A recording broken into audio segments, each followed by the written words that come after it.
welcome to the 18th video in my Old Guys Gentleman Flipper collection of videos. Wait, do you hear that music? What could that music mean? I did get something in the mail today.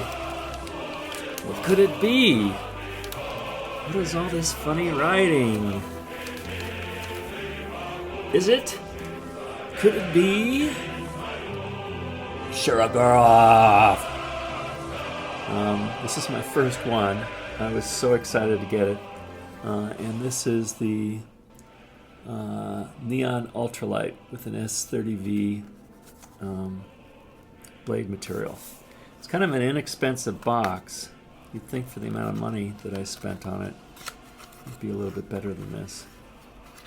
But what you get, besides the knife and stuff, is this nice card from Shirogorov. And I think this is a manufacturing date. So it was made last September, and it's got a serial number, so that's all pretty cool.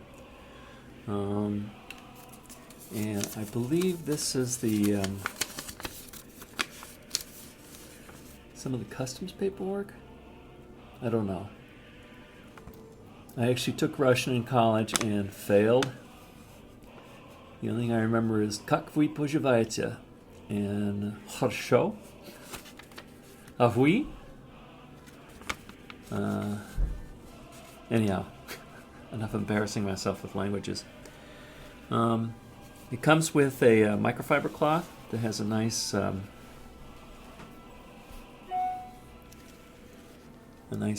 of the Shirogorov logo. It did come in with like lint and stuff on it, which kind of surprised me. But anyhow, this is the Neon Ultralight, Shirogorov Neon Ultralight. First thing that has impressed me was the action. It comes out really fast and it goes back like no other blade. And it's all nice and smooth. You've probably seen this before, but it's till you actually have it in your hand. I have to be careful I don't shave a finger off when I'm returning it to the handle. Okay, a few details about the knife itself. I got it at Rusblade, rusblade.com, and as far as I could tell, they were like the only people that you could get a new one from. I'm sure there must be other vendors out there, but that's the only one that I could find. And they showed the price at $990, but it was on sale.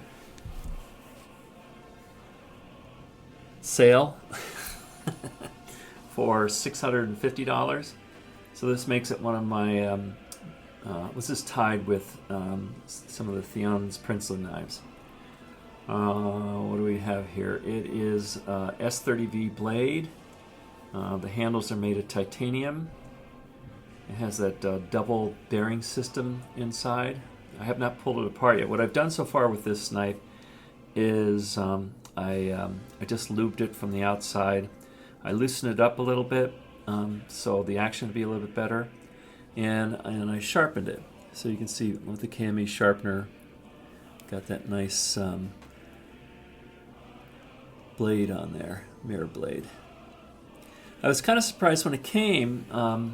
I checked the edge, and it was like a 22-degree edge, and it was sharp, but not nearly as sharp as I keep my knives. So even though they say you lower the price of a blade by about 20%, when you sharpen it, it's worth it to me because I'm going to be using this in my pocket. It's got the best action of any knife that I've ever seen. It's very smooth. The blade size is 80 millimeters, or about 3.15 inches. The overall length is 7.48 inches, or about 190 millimeters. It's a 90-gram knife, and it feels like a nice metal knife, but it's not that heavy at 3.1 ounces or 90 grams.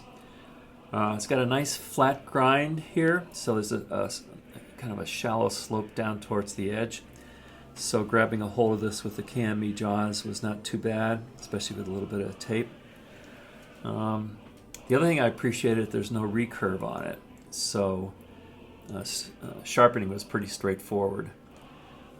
Easy access to inside, and I haven't pulled this apart yet, but using Nick Shabaz's video, I do plan to pull it apart and lube it with the nano oil that I got. But it looks like I just need a screwdriver to do that. And like I said, I did relieve a little bit of the tension here. Now when this came, it was dead on in the center, and I loosened it up. So you can see it's pulled over to one side a little bit. You know, if I tighten that bit back up, it would come over and the action would not suffer too much from it. So I may go back. I'm just not OCD when it comes to perfect centering. What else? Oh, the pocket clip. I have some other machined titanium pocket clips, and usually they're so stiff I can't get it in my pocket. This thing doesn't come up. And actually when I pull on this, I thought, well, that's still pretty stiff. But I don't know if you can see this, but it kind of comes down to a point. I've heard some people complain, well, that's going to wear a hole in your pocket. But because of that shape, it slides right in the pocket and holds it there. I didn't have any problem at all. So I like that feature. And also, it kind of blends in with the, what I call this an elegant shape and design knife. Oh, what else? There's only minimal jimping. It's on the flipper, and just a little bit on the top. So yeah, I almost would like to see a little bit more, although I guess I don't know where you'd put it. You may be back here and back in the heel of hand. But it does feel pretty solid, even though, you know, this is a nice smooth surface. So it's one of those things where I'm surprised that it isn't a little bit more slippery in the hands, but it's not. It's a nice, good grip on there. I think I mentioned that it didn't come all that sharp. Now, talking about sharpness,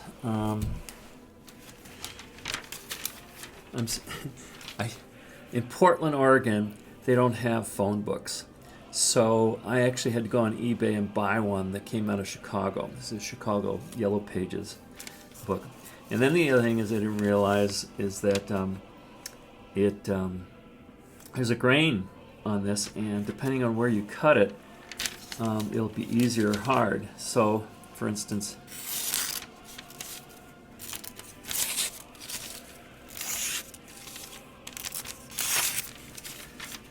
that was a little difficult. This is like super easy.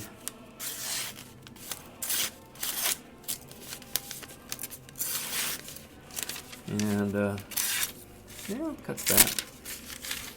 So it could be a little bit sharper. I've seen some videos where they cut this with greater ease than what I'm doing, but this is sharp enough for me. In terms of size comparisons, I always forget to bring other knives down for this, but this is the US Assist Gerber. And you know, when I start doing more of these, I start to realize I kind of like roughly the same shape blade and roughly the same size. I'm in a little bit of a rut. This is CRKT Swindle. And again, they're all about the same. The Swindle maybe is a little bit longer handle. And the knife that started it all for me,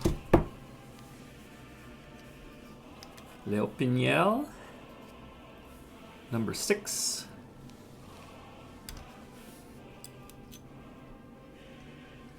And Lite number 8. Notice the flipping action, the deployment speed. So there you go. I hope you got some value out of this review. This is a real keeper for me. and I'm glad I was able to purchase one. I still owe my wife a few more $100 before it gets paid off. Until next time, goodbye and thank you.